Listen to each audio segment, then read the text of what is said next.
안녕하세요. 생리학 교실의 박지영입니다. 특수감각에 대해서 강의해 보겠습니다. 잘 아시는 부분이겠지만 한번 그림을 보고 공부를 해 보시기 바랍니다.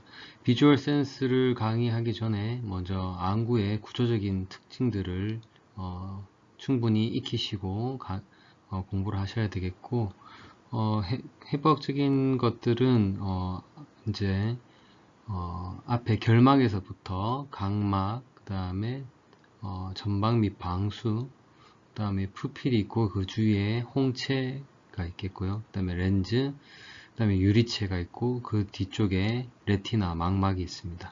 망막이 있고 망막에는 중간에 상이 맺히는 망막 중심 오목 포베아가 있고, 이 포베아 부위가 황반 마큘라로 보이게 되겠습니다. 마큘라로 불립니다. 그리고 망막에서 중간 부위에 망막에 세포가 없는 부위인 시반, 맹점, 즉 이 부위를 통해서 시신경과 망막 혈관이 안구로 들어오게 되겠습니다.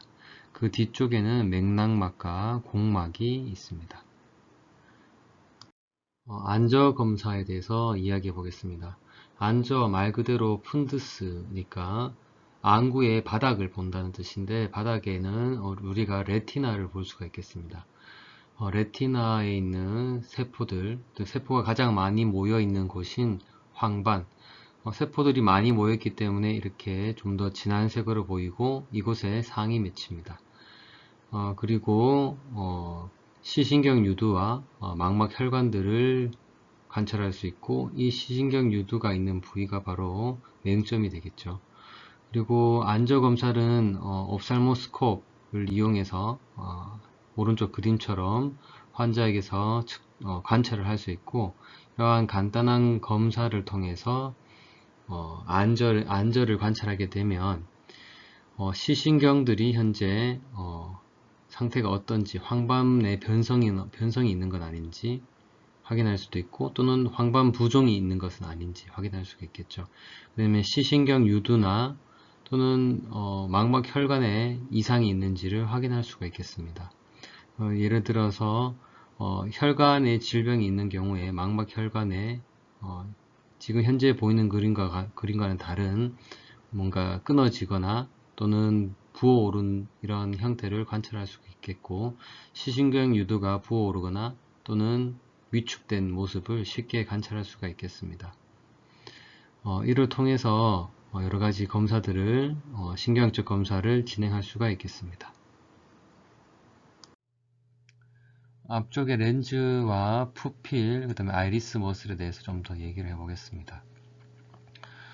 렌즈 앞쪽에는 아이리스 머슬이 이렇게 덮고 있고 푸필이 있는데요. 이 동공의 크기는 아이리스 머슬의 수축이나 이완 등에 의해서 푸필의 동공의 크기가 변하고, 그를 통해서 눈으로 들어오는, 렌즈로 들어오는 빛의 양을 조절할 수가 있게 되겠습니다. 아이리스는 자세히 보시면 근육이 두 가지가 있는데, 하나는 스핑터 머슬이고 그 뒤쪽에는 딜레이터 머슬이 있습니다. 그래서 주행 방향이 다릅니다. 그리고 렌즈는 보시면 렌즈 끝에 이렇게 서스펜서리 리가먼트에 연결되어서 뒤쪽에 실리어리 머슬, 실리어리 바디에 연결이 되어 있습니다. 그래서 렌즈를 크기를 조절을 할 수 있겠죠. 자, 다음 그림을 보겠습니다.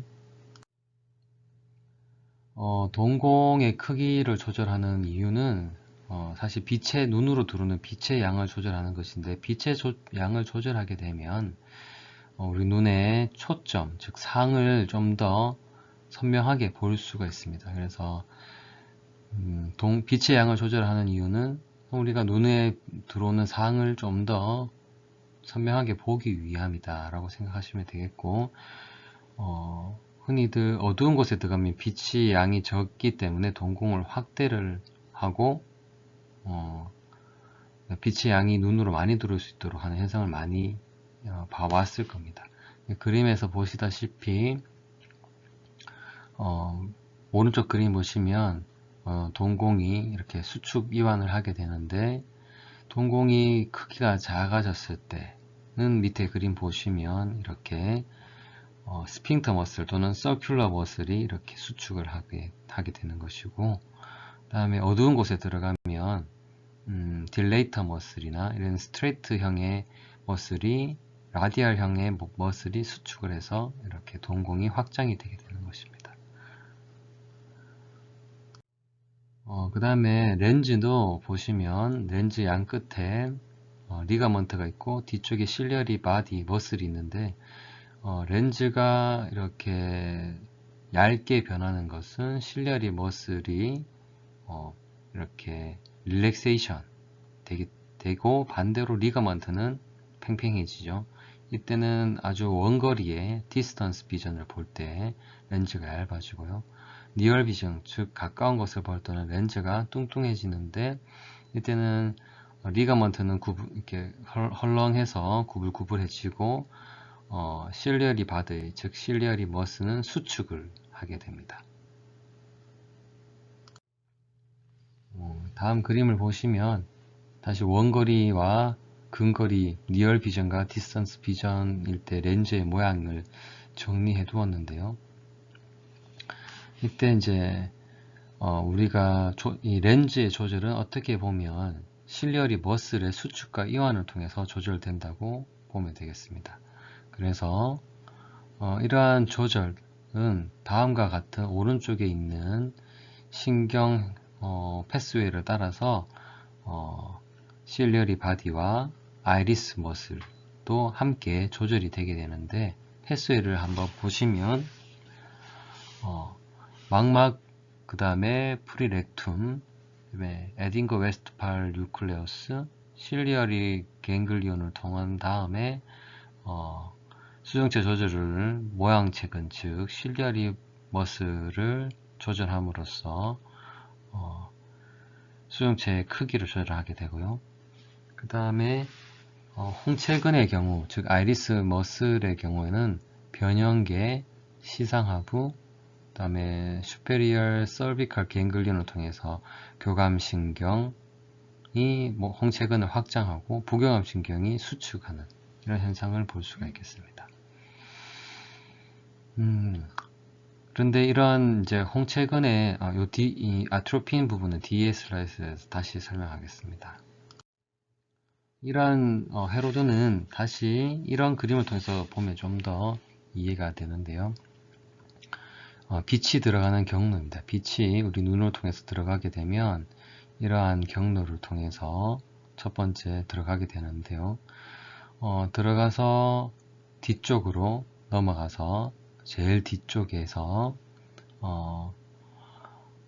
프리텍탈 뉴클레우스가 보이죠. 프리텍탈 뉴클레우스를 통해서 앞쪽에 있는 에딩그 웨스트팔 뉴클레우스에서 서로 간의 정보가 교차가 되고, 그 다음에 신경 경로인 왼쪽 오른쪽에 있는 에딩그 웨스트팔 뉴클레에서부터 뻗어나오는 신경 경로를 통해서 양쪽의 실리어리 갱글리아로 간 다음 우리 앞쪽에 있는 실리어리 머슬 또는 아이리스 머슬을 조절하게 되겠습니다.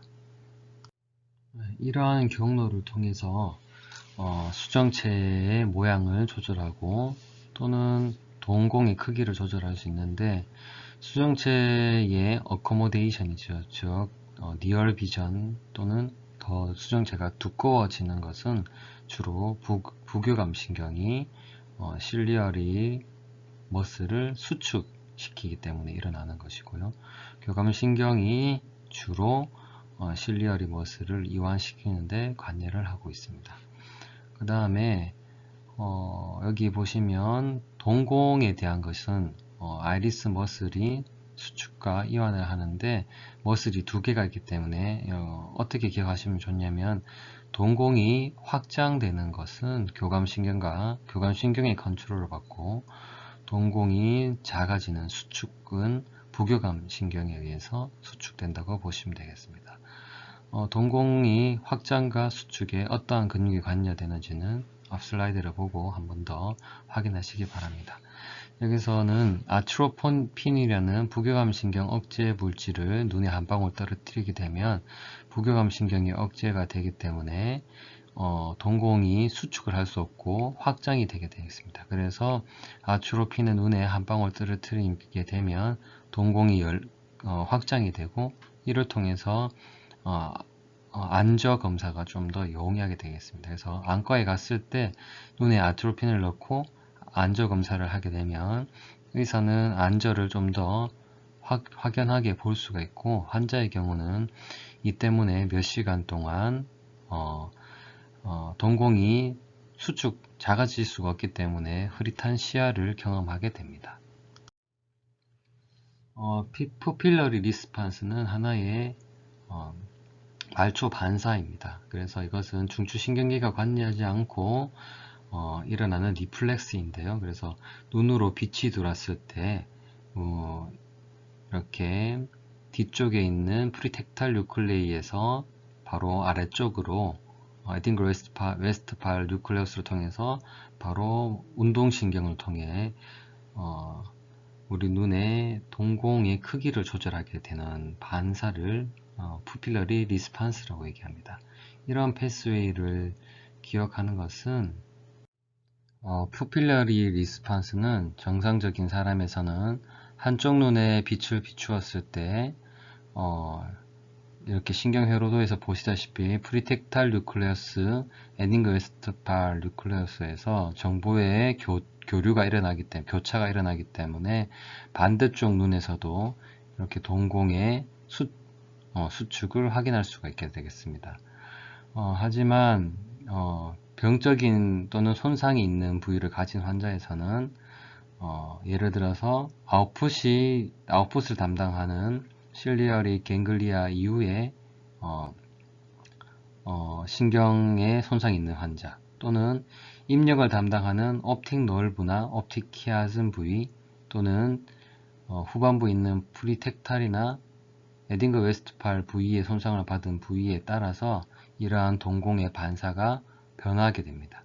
그래서 간단한 피지컬 이그잼, 신경학적 검사만으로도 이렇게 푸필 리스판스를 봐서 어느 부위에 신경학적 손상이 있는지를 추측할 수가 있겠습니다. 그러면 푸필러리 리스판스에서 다음과 같은 예를 들어서 생각해 보겠습니다. 자, 1번 영역은 그림에서처럼 오른쪽 눈의 옵틱 너브, 즉 정보의 입력을 담당하는 부위이고, 2번 영역은 프리텍탈 뉴클레이 또는 에딩거 웨스트팔 뉴클레이가 있는 부위로 정보를 왼쪽과 오른쪽이 공유하는 부위가 되겠습니다. 3번은 왼쪽의 오큘러 모터 너브, 즉 아웃풋, 동공의 크기를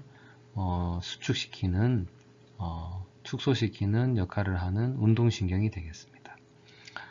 그래서 1번의 옵틱 너브, 오른쪽 옵틱 너브가 손상이 있게 되면 푸필러리 리스판스에서 일단 기본적인 베이스라인의 동공의 크기는 정상이고 양측 다, 오른쪽에 불빛을 비추게 되면 정보가 입력이 안 되기 때문에 양측 눈 다 변화가 없겠습니다. 반면에 왼쪽 눈에 불빛을 비추게 되면 정보의 입력은 왼쪽의 옵틱 너브를 통해서 들어가고, 정보가 프리텍탈 리전에서 양측 공유가 되어서 양측 오큘러 모터 너브를 타고 정보가 정상적으로 아웃풋이 되어서 동공이 양측 다 축소가 되겠습니다. 2번 영역의 프리텍탈 에딩거 웨스트팔 뉴클레이 부분에 손상이 있어서 정보의 교류가 되지 않는다, 또는 여기에 손상이 있으면 기본적인 양측 모두의 운동신경 전달이 안 됩니다. 그러면 부교감신경 전달이 안 되기 때문에 기본적으로 부교감신경이 모두 차단된 상태라서 베이스라인에서도 양측 모두 동공이 정상보다 좀 더 확대된 상태가 되겠고, 그 다음에 왼쪽과 오른쪽 모두에 불빛을 비췄을 때는 어느 쪽이든 옵틱 너브에서는 정상적으로 정보를 받아들이지만 프리텍탈, 그 다음에 에딩거 웨스트팔 뉴클레이 리전에서 정보를 운동신경으로 전달할 수가 없기 때문에 베이스라인처럼 동공이 모두 확대된 상태, 전혀 불빛에 반응이 없는 상태로 나타나게 되겠습니다. 그래서 혹시 환자에서 프리텍탈 리전에 출혈이 있거나 뇌경색이 있는 경우에 2번과 같이 푸필 리스판스가 나타날 수가 있겠습니다. 3번의 경우는 왼쪽 오큘러모터 너브에 손상이 있는 경우는 기본적인 부교감 신경 컨트롤이 왼쪽에 되지 않기 때문에 베이스라인의 상태가 왼쪽은 정상보다 좀 더 동공이 확대되어 있는 상태가 되겠고 오른쪽 눈은 정상이 되겠습니다.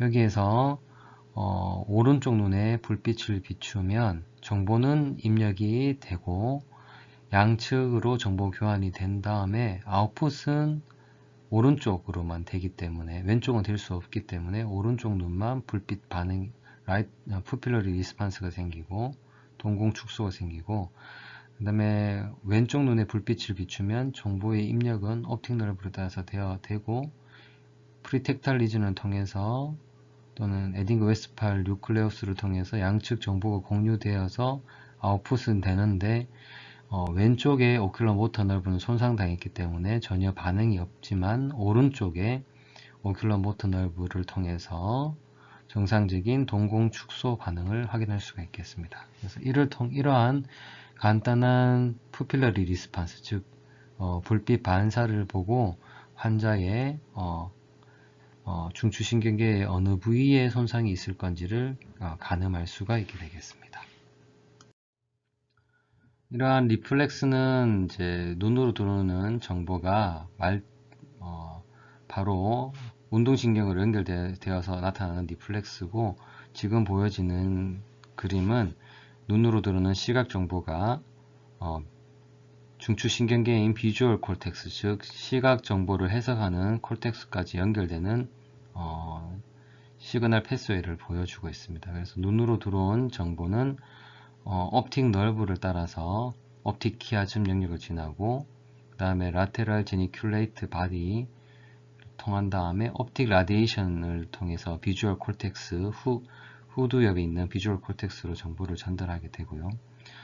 그 다음에 여기서 보여지는 것은 양측 눈에서 예를 들면 왼쪽 레프트 아이의 왼쪽은, 그 다음에 라이트 아이 왼쪽 부위인 이 빨간색 부위는 이 붉은색 패스웨이를 따라서 콜텍스로 전달이 되고, 레프트 아이의 파란색 부위, 그 다음에 라이트 아이의 파란색 부위는 이런 파란색 패스웨이를 따라서 비주얼 콜텍스 쪽으로 연결이 되게 되겠습니다. 이거를 다시 좀 더 설명하자면 이것이 바로 비주얼 필드, 시야를 담당하는 영역이 되겠는데요. 간단한 시야 검사만으로도 어느 영역에 또는 어느 패스웨이에 손상이 있는지를 우리가 확인해 볼 수가 있겠습니다. 그래서 그림에서 보시는 것 같이 라이트 비주얼 필드를 주로 보는 것은 양쪽 눈에서 왼쪽 편, 그 다음에 레프트 비주얼 필드를 담당하는 것은 양쪽 눈에서 오른쪽 편에 있는 신경들이 이를 담당하고, 각각의 패스웨이를 따라서 레프트 비주얼 필드는 오른쪽에 있는 콜텍스로, 라이트 비주얼 필드에 대한 정보는 주로 레프트에 있는 콜텍스로 정보가 전달되게 됩니다. 그래서 신경학적 검사 또는 간단한 검사만으로 비주얼 필드 시야에 대한 검사만으로도 어느 영역에 대략적인 손상이 있을 것을 추측할 수가 있게 되겠습니다. 비주얼 필드에 대해서 손상 부위에 대한 예를 들어보겠습니다. 일단 앞서 그림처럼 양쪽 눈에서 비주얼 필드를 담당하는 영역, 그 다음에 옵틱 너브의 패스웨이를 대략적인 색깔로 구분해서 그려봤습니다. 그 다음에 비주얼 필드는 중간 부위에 양쪽 눈이 담당하는 겹치는 구간이 있지만 이쪽도 임의로 왼쪽과 오른쪽 눈이 담당하는 부위로 구분 지어 봤습니다. 그래서 왼쪽 눈에서 메디알 파트, 즉 노란색으로 표시된 부위가 담당하는 것은 가장 왼쪽에 있는 비주얼 필드, 그 다음에 왼쪽 눈에 라테럴 파트에 있는 옵틱 nerve가 담당하는 비주얼 필드를 임의로 중간에 네이잘 파트가 있는 중간에 겹치는 부위에서도 왼쪽 판에 파란색으로 표시를 해 보았습니다. 자, 이렇게 각각 영역이 있다고 가정했을 때 1번 부위를 즉 1번 오른쪽 옵틱 nerve를 손상받게 되면 오른쪽 눈은 블라인드가 됩니다. 블라인드가 돼서 아무것도 보이지 않게 되고 왼쪽 눈은 다 시야가 정상으로 보이게 됩니다. 다음에 2번은 옵틱 키아점 부위의 손상입니다. 예를 들면 피추이트리 글랜드에 어떤 종양이 있거나 해서 옵틱 키아점을 압박을 하게 되면 시신경 패스웨이 중에서 중간에 교차가 되는 노란색 시신경이 교차되는 부위와 옵틱 트랙과 파란색 옵틱 트랙이 반대로 건너가는 이 X자가 되는 부위가 손상이 된다고 할 때 어떤 양쪽 눈에서는 예를 들면 왼쪽 눈은 메디알 파트에 있는 파란색만 보이게 되고요. 오른쪽 눈은 크로스되는 부위는 보이지 않기 때문에 메디알 파트를 보는 오른쪽 눈의 노란색 부위만 보이게 됩니다. 그래서 2번과 같은 결과가 나타납니다. 즉 이를 보고 바이폴러 헤미아노피아라고 합니다. 반틈만 장님이 되는 거죠. 반틈만 보이는 거. 그 다음에 3번은 오른쪽으로 일단 옵틱 키아점 바로 옆부분인데요. 오른쪽 옵틱 트랙에 손상이 있는 것이라서 오른쪽 눈에 옵틱 트랙의 노란색 부위만 손상을 당하고 옵틱 키아점을 건너서 오는 왼쪽 눈에서 건너오는 노란색 부위의 신경은 정상적으로 비주얼 콜텍스로 정보를 전달한다고 한다면 3번 그림과 같이 왼쪽 눈은 시야가 정상이고 오른쪽 눈은 메디알 파트만 블라인드가 되는 형식이 되겠습니다. 그 다음에 4번 그림은 보시면 옵틱 트랙 중에서도 라테럴 제니큘레이트 바디 가기 직전에 모든 옵틱 트랙이 손상을 받았기 때문에 양쪽 눈에서 노란색으로 표시된 영역이 모두 블라인드가 됩니다. 그래서 4번 그림과 같이 레프트 호모니모스 헤미아노피아가 되겠습니다. 다음으로 5번과 6번은 4번과 마찬가지로 레프트 호모니모스 헤미아노피아인데 5번 영역이 어딜 담당하냐면 아래쪽 쿼드런트 쪽을 담당하고 6번 영역은 위쪽 슈페리얼 쿼드런트 영역을 담당한다는 것을 우리가 알 수 있습니다. 7번은 전체적인 옵틱 라디에이션 전체가 다 손상을 받거나 아니면 옵틱 콜텍스 전체에 손상을 받는 건데요. 이렇게 되면 4번처럼 레프트 호모니모스 헤미아노피아가 나타나게 됩니다.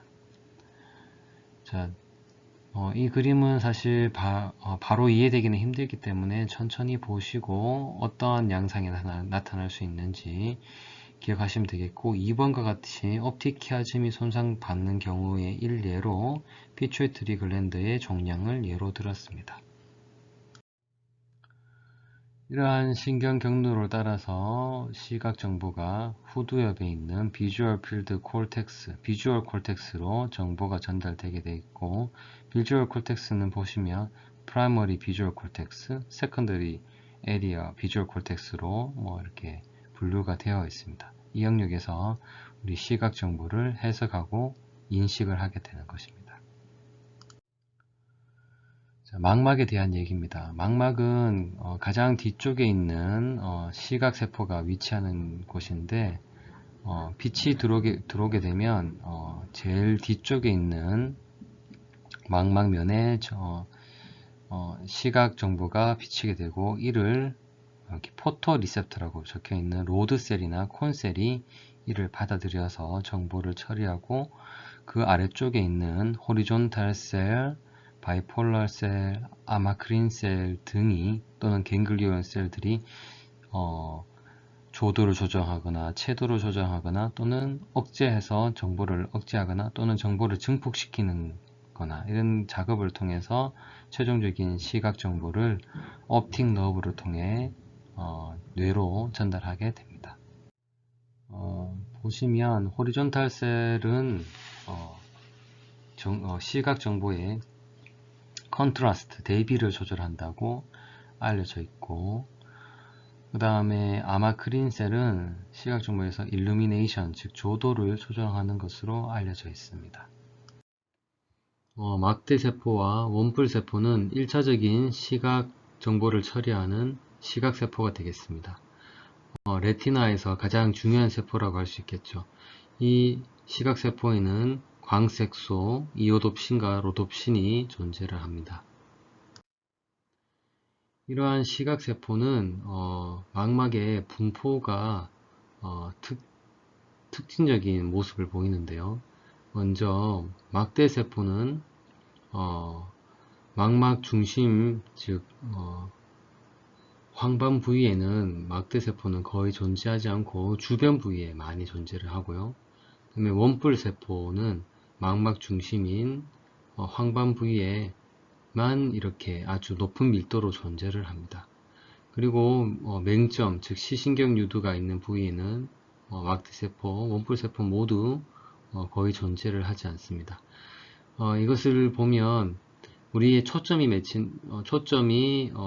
맺히는 황반 부위에는 원뿔세포가 있어서 주로 컬러, 색상을 담당하는 원뿔세포는 황반 부위에 있어서 좀 더 또렷한 초점이 잘 맺힌 시각 정보를 전달하고, 그 주변에 존재하는 막대세포는 흑백 영상을 우리에게 전달하는데, 어두운 곳에서 보는 흑백 정보들은 좀 더 초점이 맺히지 않아서 흐릿한 정보를, 우리의 시각 정보를 전달해 준다고 생각할 수가 있겠습니다.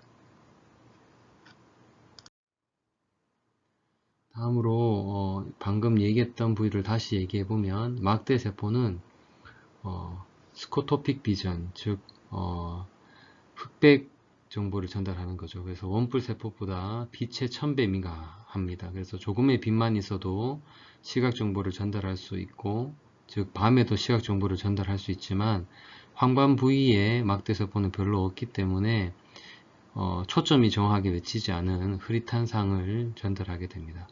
원뿔세포는 컬러, 그 다음에 선명도 높은 정보를 포토픽 비전을 전달하는데요. 방금 말한 대로 원뿔세포는 황반 부위에 주로 있기 때문에 초점이 정확하게 맺힌 선명한 상을 우리에게 전달해 줍니다. 종류도 L, M, S 세 가지 타입이 있는데 이렇게 파란색, 초록색, 붉은색입니다.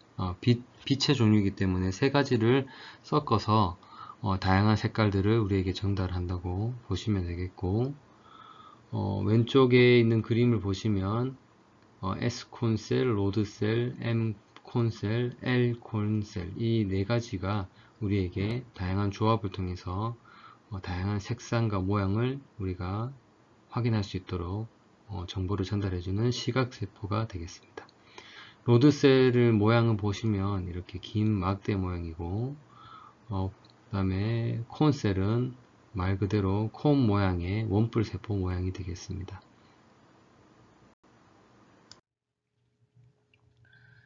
이렇게 로드셀과 콘셀에는 광색소가 존재하는데, 광색소는 특이한 점은 계속 로놉신을 일례로 들었을 때, 오놉신은 이렇게 로드셀의 디스크에 아주 많이 분포를 하고 있고, 이 로도신은 빛이 왔을 때 레티날과 옵신으로 분해되었다가 다시 재결합하고 이런 사이클을 계속 돌게 되는데요. 이런 사이클로 계속 재활용되고 재활용되는 이유는 아마도 이 시각 정보가 일정하게 계속 동일하게 우리가 인지를 하기 위해서 레티나이랑 옵실이 고갈되어서 할 때마다 없어지고 새로 만들어야 되고, 이러면 동일한 일정한 정보를, 시각 정보를 지속적으로 전달하지 못합니다. 그러므로 이것을 레티나이나 옵신 또는 이런 롯옵신이 분해돼서 없어지지 않고 단순히 분해됐다가 재결합하는 형태의 재사용 리사이클을 계속 돌므로써 어떠한 자극에도 지속적으로 동일한 비주얼 센싱을 할 수가 있게 되겠습니다. 다음 그림을 보시면 빛이 자극이 왔을 때 cGMP 양이 줄어들게 되고, 오히려 세포가 로드셀이 하이퍼폴라리제이션이 됩니다. 그래서 평소에 분비가 되고 있던 것들이 확 줄어들게 되죠. 뉴로트랜스미터들의 분비가 줄어들게 되는 것이 빛에 대한 로드셀의 반응이다 라는 것을 기억하시면 되겠습니다. 그리고 눈으로 들어오는 시각 정보는 중간에 없어지는 것이 아니라 계속적으로 있기 때문에 평소에 일반적으로 탈분극으로 분비를 많이 하고 있고, 빛의 정보가 들어오는 경우에 과분극이 되면서 분비량이 감소, 그래서 분비량을 감소나 증감을 통해서 어떤 시각적인 정보를 만든다고 생각하시면 되겠고요. 여기서 이렇게 복잡한 분해를 거친 다음에 cGMP를 다시 5-GMP로 바꾸는 이런 과정을 왜 거치냐면, 대부분의 시각 정보는 반사가 되어서 우리 눈으로 들어오지 않기 때문에 적은 양의 시각 정보를 우리가 인지하기 위해서 이렇게 100배, 1000배 증폭을 해서 우리가 받아들인다. 그렇게 기억하시면 되겠습니다. 다음은 청각 정보의 전달입니다. 소리는 파동의 형태로 우리 귀로 들어오는데요. 소리를 좀 더 잘 모아 듣기 위해서 우리 이계의 모양이 이렇게 되어 있죠. 하지만 많은 정보들은 반사되어서 소실됩니다. 소리를 증폭하는 것 중에 하나가 웨이도의 모양이 이렇게 하나의 피리 같은 모양을 통해서 특정 파동의 소리들은 좀 더 증폭이 되게 되고, 그 다음에 고막이 있죠. 팀파닉 멤브레인을 통해서 소리가 증폭이 되는데요. 이것은 고막의 크기가 큰 것에 비해서 마지막 이런 뼈들을 타고 등골 스타패스에서 마지막 소리를 난원창으로 전달하는 것의 크기의 비율이 상당한 차이가 나기 때문에 소리가 증폭된다고 생각하시면 되겠습니다. 중이에 오면 이렇게 세 가지의 뼈가 있습니다. 말레우스, 인쿠스, 스타패스. 이런 뼈들의 연결이 어떤 소리의 파동이 기계적으로 변동이 되어서 마지막에 난원창을 두드려서 물의 파동을 일으키는 구조로 되어 있고, 중이는 중간에 이런 중이강이 있습니다. 캐비티가 있는데 코 쪽으로 이관과 연결이 되어 있습니다. 그 다음에 안쪽으로는 뇌의 달팽이관이 있죠. 그래서 이게 와우라고 얘기하고, 청각신경이 있는 코클리아 널브와 연결이 되어 있습니다.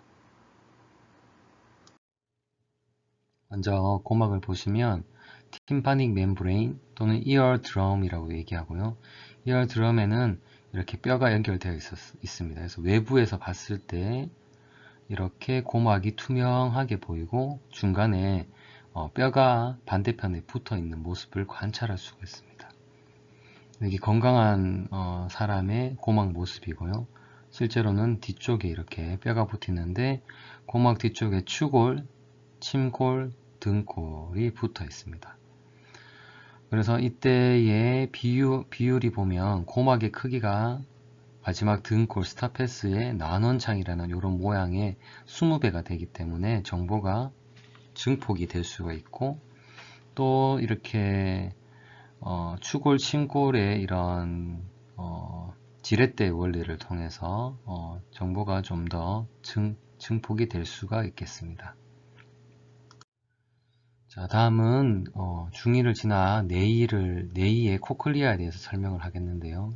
코클리아는 이렇게 마치 달팽이 모양처럼 되어 있어서 달팽이관이라고도 부르는데, 그 단면을 보면 이렇게 세 개의 파트로 나눠져 있습니다. 베스티뷸러 캐널, 팀패닉 캐널, 중간에 코클리아 덕트. 그 안에는 뇌액이 차 있는데요. 이 뇌액을 누가 두드리냐면 중위에 있는 마지막 스타패스 본의 오발 윈도우, 오발 그 모양의 뼈가 두드리게 됩니다. 액체를. 그래서 액체의 파동이 전달되어서 코클리얼 덕트 쪽에 있는 organ of corti, 즉 청각 세포가 이러한 정보를 받아들인 다음에 중추신경계로 어디어터리 너브를 통해서 정보를 전달하게 되고요. 이 뇌림프액이라고 얘기하는데, 뇌림프액은 페리림프와 엔도림프액으로 나눠질 수 있고, 그림에서처럼 스타패스 본의 오발 윈도우라고 하는 이 작은 뼈가 이 액체를, 림프액을 두드립니다. 두드리면 액체에 파동이 생겨서 이렇게 돌게 되겠고, 여기서 나오는 유출되는 액체가 유스타키안관을 통해서 또 바깥으로 일부 빠져나가게 되고요. 네, 엔도림프 안에 있는 organ of corti가 이러한 파동에 의해서 아래 위로 움직이는데, 이 organ of corti에 있는 청각세포는 이런 헤어셀 같은 실리아를 가지고 있습니다. 뇌림프액은 헤어셀이 쉽게 활동 전압을 가질 수 있도록 세포 내액과 유사한 환경으로 되어 있습니다. 자, 음파가 들어오게 되면 스타패스가 기계적으로 두드리는 거죠. 두드리면 뇌림프액에 파동이 형성되고 외부에서 안쪽으로 이렇게 파동이 파급이 됩니다. 그 다음에 중앙에 있는 곳에 또 있는 뇌림프액에도 파동이 유발되면서 정보가 증폭이 되게 됩니다. 그러면 콜티 기관에 있는 곳으로 전달돼서 콜티 기관이 아래 위로 움직이게 되고, 그때 있는 헤어셀이 움직이면서 와우에 있는 신경 섬유가 활성화되고, 이를 청각 중추로 정보를 전달하게 됩니다. 콜티 기관은 이렇게 생겼는데, 뇌림프액의 파동에 의해서 이 기저막이 아래 위로 움직이게 되고, 그때에 따라서 헤어셀이 좌우로 움직이게 됩니다. 좌우로 움직이게 되면 그에 따라서 멤브레인 포텐셜이 바뀌겠죠. 바뀜에 따라서 정보가 전달이 되게 됩니다. 이러한 정보는 코클리얼 널브를 통해서 나중에 베스티뷸러 코클리얼 널브를 합쳐져서 중추로 전달이 되고, 전달되는 신호 경로를 보면 메둘라 부위에서 시냅스를 이룬 다음 위쪽으로 쭉 올라가서 프라이머리 어디어터리 콜텍스가 템포럴 쪽에 있죠. 이쪽 부위로 정보를 전달하게 됩니다. 방금 말씀드린 대로 콜텍스 쪽에 프라이머리, 그 다음에 어소시에이션 어디어터리 콜텍스가 있고, 부위에 따라서 하이 프리퀀시와 로우 프리퀀시를 담당하는 세포들이 나누어져 있습니다. 다음으로는 청각이 중추로 전달되는 패스웨이 중에서 어느 부위에 손상이 있는지 우리가 간단한 방법으로 진단할 수 있는 툴이 있습니다. 그것이 바로 린네 테스트와 웨버 테스트입니다. 소리굽새를 이용해서 환자에게 간단한 신경학적 검사만으로도 어느 부위에 손상이 있는지를 추론해 볼 수가 있겠습니다. 린네와 웨버 테스트를 하기 전에 히어링 로스, 즉 청각 장애에 대해서 한번 알아보겠습니다. 첫 번째가 컨덕티브 히어링 로스입니다. 이것은 전도성 청각 장애인데요. 이것은 전도가 소리가 전도되는 것에 뭔가 문제가 생겼다는 것이고요. 그래서 소리가 전도가 되는 패스웨이에 장애가 있는 것이죠. 그래서 처음에는 아우터 이어, 다음에 팀파닉 멤브레인 또는 미드 이어에 있는 뼈가 있는 부위, 이런 부위에 손상이 있는 것을 전도성 장애라고 합니다. 전도성 장애의 예는 웨이도에 귀지가 너무너무 많이 쌓여 있는 경우에도 전도의 장애가 있겠고, 그 다음에 오티스 익스터나나 오티스 미디어와 같이 뇌이와 웨이에 염증이 있을 때 웨이도염, 그 다음에 중이도염 뭐 이런 게 되겠습니다. 중이염, 웨이도염이 되겠고요. 그 다음에 고막 천공이 있는 경우, 이럴 때는 전도성 청력 손실이 있겠고, 소리가 전도되는 것은 에어 컨덕션입니다. 소리가 공기 중으로 음파 형태로 전달이 되기 때문에 전도 장애가 있는 경우에는 에어 컨덕션보다는 본 컨덕션이 훨씬 더 잘 된다 라고 보여집니다. 본 컨덕션이란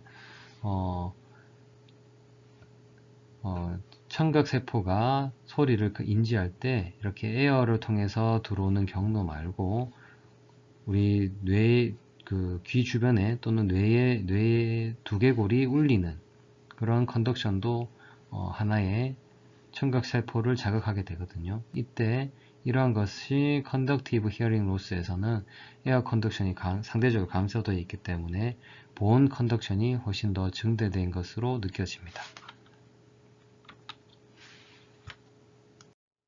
다음으로 센소리 뉴럴 히어링 로스인데요. 이것은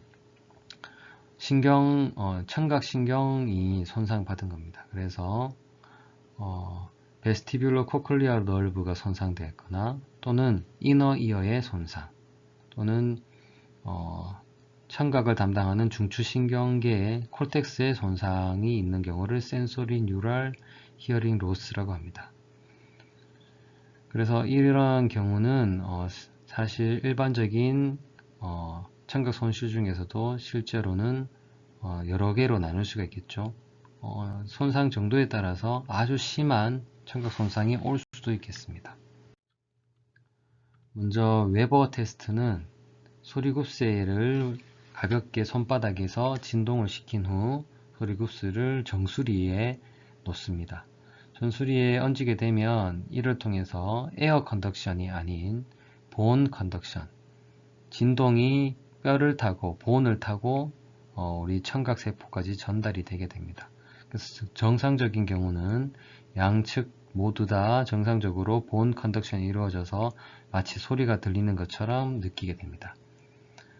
하지만 컨덕티브 로스가 있는 경우, 즉 이 그림에서처럼 왼쪽 귀에 웨이도나 팀파닉 멤브레인 또는 중이 자체에 어떤 문제가 있어서 전도가 잘 되지 않는 경우에는 손상이 있는 부위에 본 컨덕션이 훨씬 더 크게 느껴지게 됩니다. 상대적으로 정상적인 부위에는 본 컨덕션이 작은 것처럼 느껴집니다. 그래서 웨버 테스트를 했을 때 컨덕티브 장애가 있는 왼쪽 귀에 소리가 훨씬 더 잘 들리는 것처럼 느껴집니다. 그 다음에 센소리 뉴럴 로스가 있는 경우는 왼쪽 귀에 뇌이에 문제가 있다든지 헤어셀에 문제가 있는 경우 또는 청각신경 자체에 전달이 안 되는 경우에는 가장 오른쪽 그림처럼 청각세포가 진동을 느낄 수가 없기 때문에 정상적인 귀에 본 컨덕션이 훨씬 더 잘 되는 것처럼 느껴지게 됩니다. 그러면 웨버 테스트만으로는 정확히 어떤 질병이 있는지 알 수가 없으므로 린네 테스트를 병행하게 됩니다. 린네 테스트는 소리굽새의 소리를 귀 뒤쪽에 마스토이드 본 근처로 가져가서 본 컨덕션을 시행합니다. 그러면 뼈의 진동을 통해서 본 컨덕션을 느끼게 되고, 그 다음에 뼈의 진동, 본 컨덕션이 사라질 무렵 소리급쇠를 귀에 갖다 댑니다. 그러면 진동이 소리로 전해집니다. 이것은 에어 컨덕션으로 소리를 들을 수 있게 됩니다. 린네 테스트는 포지티브 린네 테스트와 네거티브 린네 테스트를 정의해 두었습니다. 포지티브 린네 테스트란 보온 컨덕션보다 에어 컨덕션에서 훨씬 더 잘 들리게 되는 것을 말하고, 네거티브 린네 테스트라는 것은 보온 컨덕션으로 훨씬 잘 들리고 에어 컨덕션이 제대로 되지 않는 경우를 네거티브 린네 테스트라고 합니다. 그래서 린네 테스트와 웨버 테스트를 정리해 보면, 먼저 센소리 뉴럴 히어링 로스가 있는 경우는 이너 이어나 크레니얼 너브 8번 또는 비주얼 콜텍스 부위에 문제가 있는 경우이고, 이 경우에는 웨버 테스트에서, 즉 본 컨덕션을 보는 것이죠. 본 컨덕션을 볼 때 이 부위에 센소럴 뉴럴 히어링 로스가 장애가 있기 때문에 당연히 정상 쪽 귀에만 본 컨덕션이 이루어져서 정상 귀에서 소리가 잘 들리는 것처럼 느껴집니다. 린네 테스트에서는 예를 들어서 왼쪽이 손상이 있으면 그 부위에 청각세포가 소실되었다, 청각세포가 감소되어 있는 경우인데, 그렇다면 에어 컨덕션과 보온 컨덕션 모두 똑같이 감소를 합니다. 하지만 모두 똑같이 감소했다고 해서 에어 컨덕션이 보온 컨덕션보다 더 감소하는 경우는 없습니다. 그냥 변화 없이 에어 컨덕션이 더 잘 되는 것처럼 느끼기 때문에 감소된 포지티브 린네 테스트 결과가 나타납니다. 즉 정상보다는 에어 컨덕션이 적지만은 그래도 보온 컨덕션보다는 잘 걸리는 포지티브 린네 결과가 나오고요. 컨덕티브 히어링 로스는 웨이도염이나 중이염, 그 다음에 팀파닉 멤브레인에 천공이 있거나 이런 경우를 말하고, 이 경우에는 웨버 테스트, 즉 본 컨덕션에서 손상이 있는 귀 쪽에 사운드가 훨씬 더 잘 들리는 것처럼 느껴집니다. 그 다음에 네거티브 린네가 아니라 린네 테스트에서는 네거티브 린네가 나옵니다. 왜냐하면 에어 컨덕션이 전혀 제대로 되지 않기 때문에 훨씬 정상적인 포지티브 린네에 비해서 보온 컨디션이 훨씬 잘 되고 에어 컨디션이 잘 안 되는 네거티브 린네 결과가 나타납니다. 그래서 린네 테스트와 웨버 테스트를 병행하면 간단한 신경학적 검사 또는 소리급쇠를 이용한 검사만으로도 이 환자가 센소리 뉴럴 히어링 로스인지 컨덕티브 히어링 로스인지 알 수 있고, 신경의 손상인지 아니면 귀 자체의 문제인, 귀에 특히 중이까지의 어떤 문제인지를 구분 지을 수가 있겠습니다. 다음은 코클리어 달팽이관 말고 그 위쪽에 있는 세반 고리관입니다.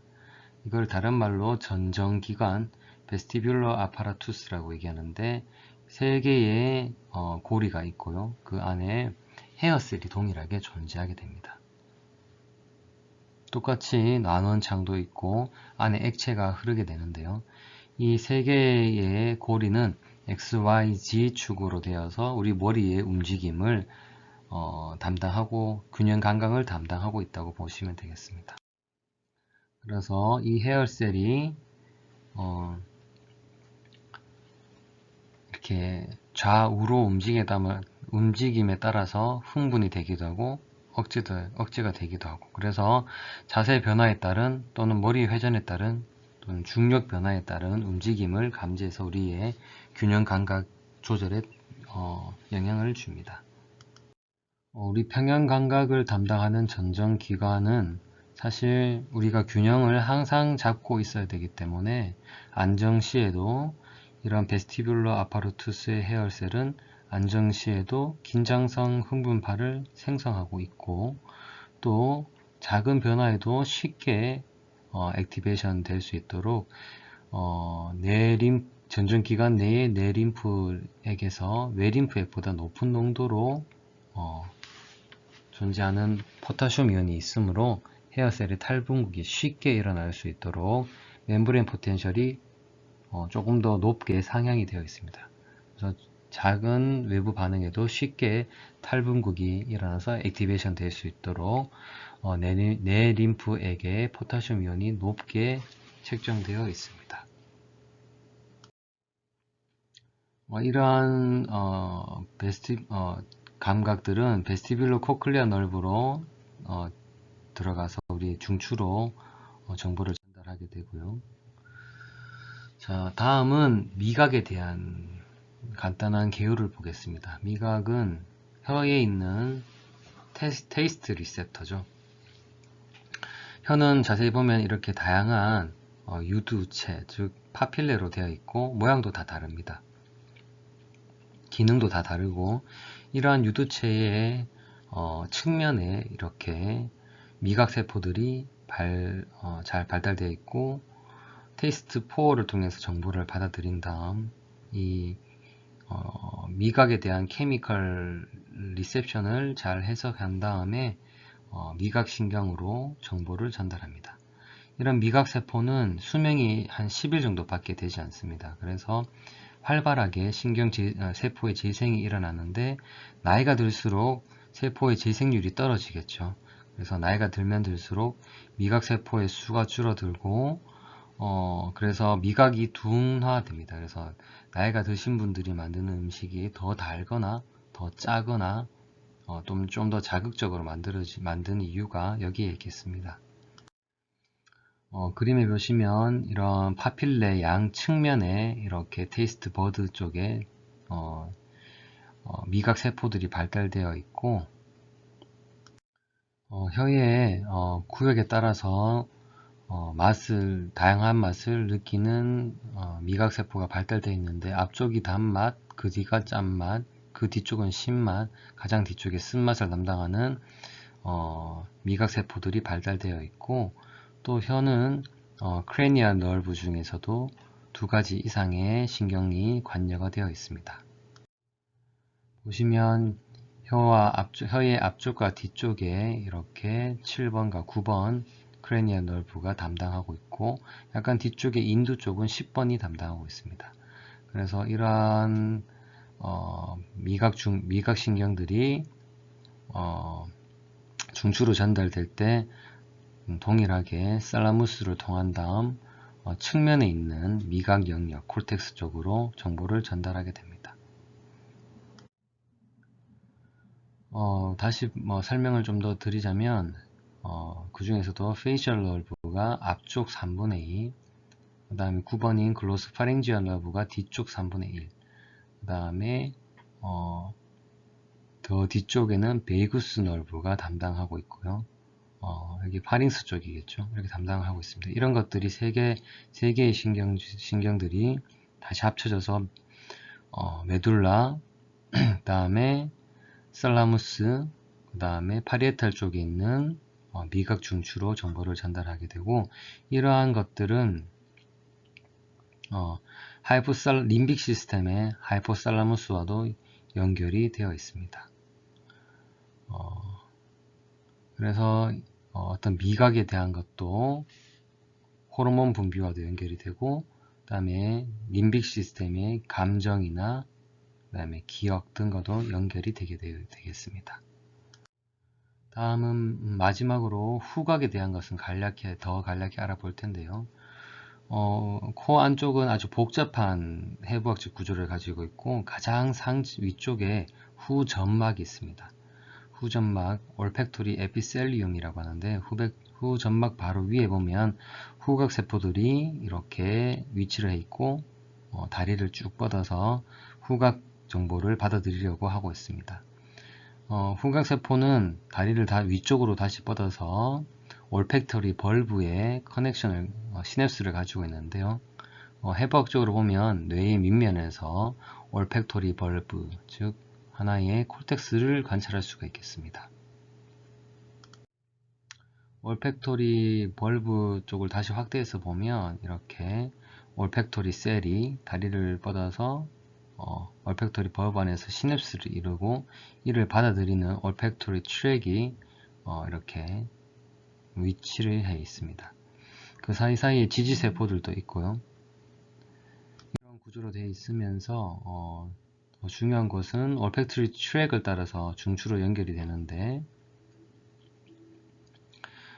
트랙을 따라서 가는 길이 보면 이 올팩토리 벌브가 즉 하나의 콜텍스를 하나의 트랙을 따라 이루게 되고 이는 뇌 밑바닥에 있는 메디아 올팩토리 에리어 콜텍스, 그다음에 라테럴 올팩토리 콜텍스로 정보를 전달하게 됩니다. 이런 정보는 해석이 되어서 우리가 뭔가를 판단할 수 있도록 프론탈 콜텍스로 정보를 전달하거나 또는 하이포살라무스 쪽으로 정보를 전달하거나 또는 기억과 연결하는 히포캠퍼스와 연결이 되게 됩니다. 그래서 이 그림을 보시면 후각 정보는 우리의 림빅 시스템인 아미그달라나 히포캠퍼스로 전달되어서 냄새와 결부된 어떠한 기억 또는 감정 등이 연결이 생성되게 되겠습니다. 이렇게 밑에서 보면 올팩토리 벌브를 따라서 올팩토리 트랙이 형성되고 이것은 하이포살라무스 쪽으로도 다리를 뻗어서 여러가지 호르몬 분비에 영향을 미치기도 하고 종국적으로는 레티큘러 포메이션을 통해서 각성에도 영향을 미치고요. 그 다음에 올팩토리 콜텍스로 전달돼서 정보를 해석하기도 하고 이것은 히포캠퍼스나 아미그달라로 연결되어서 감정이나 기억 등과 연결이 되게 되겠습니다. 자, 이로써 특수감각에 대해서 간단히 살펴보았고 그 중에서도 우리는 시각, 다음에 청각에 대해서 좀 더 자세히 살펴보았습니다. 오늘의 강의는 여기서 마치도록 하겠습니다. 감사합니다.